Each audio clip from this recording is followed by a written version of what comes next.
తప్పిపోయిన కుమారుడు.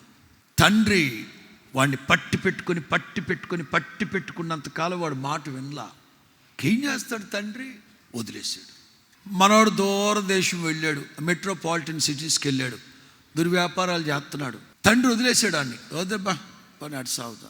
వాడికి మారు మనసు వచ్చిందంట. మారు మనసు ఇంగ్లీష్లో ఏమంటారు? రిపెంట్. అసలు రిపెంట్ అంటే ఏంటి? రీ అంటే మరలా, పెంట్ అంటే 7 అంతస్తులు బిల్డింగ్ కట్టారు. కట్టేసిన తర్వాత దాని మీద ఒకటి కడతారు. ఏ హౌస్ అది? అదే మరి.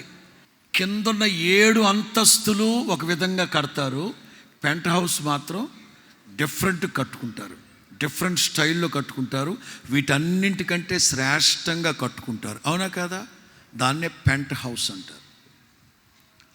రిపెంట్ అంటే ఏంటో తెలుసా? ఒకప్పుడు ఈ చిన్న కొడుకు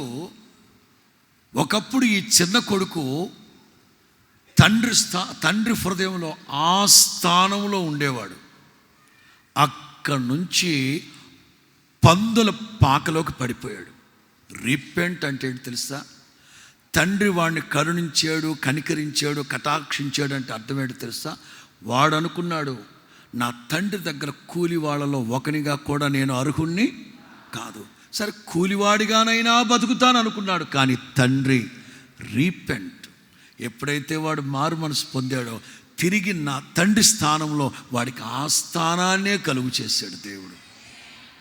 మన దేవుడు ఎవరో తెలుసా? ఒకవేళ నీవు దేవుని దృష్టికి పొరపాటు చేసి పడిపోతే తొక్కేడు నా తండ్రి. నీవు గనక రీపెంట్ అయితే మరలా పెంట్ హౌస్లో తీసుకెళ్ళి పెడతాడు. అక్కడ స్తోత్రం చెప్పు గట్టిగా.